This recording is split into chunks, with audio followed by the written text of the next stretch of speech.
পৃথিবীর সপ্তাশ্চর্যের কথা ভাবলেই প্রথমে আসে মিশরের পিরামিডের নাম। প্রায় ৪,৫০০ বছর আগে নির্মাণ করা এই বিস্ময়কর স্থাপনার কাঠামো এবং নির্মাণ কৌশলের রহস্য নিয়ে আগ্রহের কমতি নেই।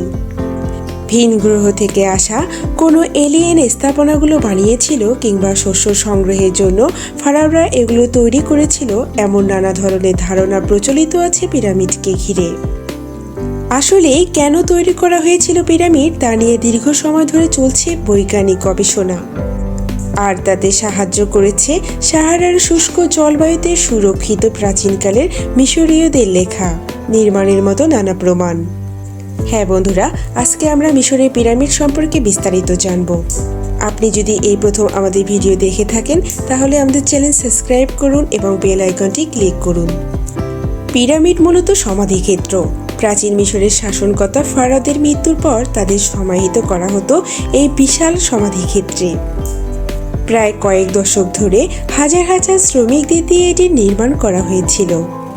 কিন্তু প্রশ্ন আসে, ফারাওরা কেন এই বিশাল স্থাপনা নির্মাণে এত সময় ও অর্থ ব্যয় করেছিল?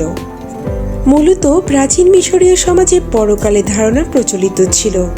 সেই বিশ্বাসকে কেন্দ্র করে বিরাট আকারের সমাধিক্ষেত্র নির্মাণ করা হয়। ন্যাশনাল জিওগ্রাফিতে প্রকাশিত এক প্রবন্ধের তথ্য মতে মিশরীয়রা বিশ্বাস করত যতদিন ফারাওদের দেহ রক্ষা করা যাবে ততদিনই তারা স্বর্গে বাস করবে। তবে তার জন্য পৃথিবী থেকে পরকালে যাওয়ার সময় আত্মার নির্বিঘ্ন যাত্রা নিশ্চিত করা জরুরি ছিল। এই আত্মাকে তারা ডাকত কা বলে। এই কা বেঁচে থাকার প্রসাদ আকারে খাবার ও বিশ্রামের জন্য বিছানা সহ কিছু ব্যবস্থার দরকার ছিল বলে তারা মনে করত, আর সে কারণে প্রয়োজন পড়ে পিরামিডের। প্রাচীন মিশরীয়রা বিশ্বাস করত পিরামিডের ভেতরে ফারাওদের কা বেঁচে থাকত, আর তাই ফারাওদের শরীর মমিকরণ করা হতো। তারা এটাও বিশ্বাস করত যে পরপরে যাত্রার জন্য জাগতিক সব ধরনের জিনিসেরই প্রয়োজন হবে কার। তাই ফারাওদের মৃতদেহের সঙ্গে প্রয়োজন মতো ধন সম্পদ দিয়ে দেওয়া হতো। পিরামিড নির্মাণের আগে মিশরীয়দের কবর দেওয়ার পদ্ধতি ছিল ভিন্ন। তখন সমাধি দেওয়া হতো 4 কোণা ছোট আকৃতি ঘরে, যার নাম ছিল মাস্তাবা। জাদুঘর ও গবেষণা প্রতিষ্ঠান স্মিথসোনিয়ান ইনস্টিটিউশনের ওয়েবসাইটে প্রাচীন মিশর নিয়ে প্রকাশিত এক প্রবন্ধে এর উল্লেখ রয়েছে। এতে বলা হয়েছে, খ্রিস্টপূর্ব 2780 অব্দের দিকে ধাপে ধাপে উঠে যাওয়া আকৃতির পিরামিড নির্মাণের জন্য একটির উপর আরেকটি এভাবে 6টি ধাপে প্রথম পিরামিড নির্মাণ করা হয়েছিল। জোসে নামের একজন ফারাওয়ের জন্য নির্মাণ করা এই পিরামিডের কোণগুলো মসৃণ না হলেও এটাকেই প্রথম সত্যিকারের পিরামিড হিসেবে ধরা হয়। প্রচলিত আছে এই সমাধির নকশাকারের নাম ছিল ইমহোতেপ।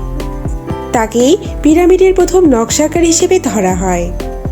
প্রথম পিরামিড নির্মাণের পর পরবর্তী ফারাওরা আরও ভালো এবং বড় আকারের পিরামিড নির্মাণ শুরু করেন। পিরামিডের কথা বললেই প্রথমে যে ছবি ভেসে ওঠে তা হলো মিশরের গিজার গ্রেট পিরামিড। 450 ফুট বা 139 মিটারের বেশি উচ্চতার এই পিরামিড খুকুর পিরামিড নামেও পরিচিত। কায়রোর উপকণ্ঠ গিজায় অবস্থিত 3টি পিরামিডের মধ্যে এটি সবচেয়ে পুরাতন এবং বড়। প্রায় 60 টন ওজনের 30 থেকে 40 ফুট দৈর্ঘ্য বিশাল আকৃতির 20 লক্ষ পাথরখণ্ড দিয়ে নির্মিত এই পিরামিডটি 3000 বছরেরও বেশি সময় আগে তৈরি করা হয়েছিল। দেশটিতে 100টির বেশি পিরামিড অক্ষত থাকলেও এই পিরামিডটি সবচেয়ে জনপ্রিয়। বিশাল আকৃতির এই কাঠামোর মাত্র কয়েকটি কক্ষেই প্রবেশ করা যায়। 20 থেকে 30 হাজার কারিগর নিয়ে 23 বছরেরও কম সময়ে গিজার পিরামিড নির্মাণ করা হয়েছে। অথচ প্যারিসের নটরডেম ক্যাথেড্রাল তৈরিতে সময় লেগেছিল 200 বছরেরও বেশি। পিরামিড নির্মাণের খরচ অনেক বেশি হয়ে যাওয়ায় ফারাওরা শেষ পর্যন্ত ওল্ড কিংডম বা প্রাচীন সাম্রাজ্যের শেষের দিকে পিরামিড নির্মাণ বন্ধ করে দেয়। এছাড়া বিরাট আকারে পিরামিডগুলোতে ধন সম্পদ পাওয়া যাওয়ার কারণে মিশরীয়রা নিজেরাই সেগুলো লুট করে নিত। পরে পিরামিড তৈরির বদলে ভ্যালি অফ কিংসের গোপন সমাধিক্ষেত্র ফারাওদের সমাহিত করা হতো। হার্ভার্ড ইউনিভার্সিটির মিশরবিদ পিটার ডান ম্যানুয়েলিয়ান বলেন, অনেকেই আধুনিক অর্থে জায়গাটিকে কেবল একটি সমাধিক্ষেত্র হিসেবে মনে করেন। কিন্তু এটি তার চেয়ে অনেক বেশি কিছু। এই সুসজ্জিত সমাধিগুলোতে প্রাচীন মিশরীয় জীবনের প্রতিটি দিকের বিস্ময়কর উপস্থাপন রয়েছে। তাই এটি কেবল মিশরীয়রা কিভাবে মারা গিয়েছিল তাই নয়, বরং তারা কিভাবে বেঁচে ছিল সেটাও বলে। আজকের ভিডিও এ পর্যন্তই। আমাদের ভিডিও ভালো লাগলে লাইক দিবেন ও সাবস্ক্রাইব করবেন এবং কোনো পরামর্শ থাকলে কমেন্টে জানাবেন। ধন্যবাদ।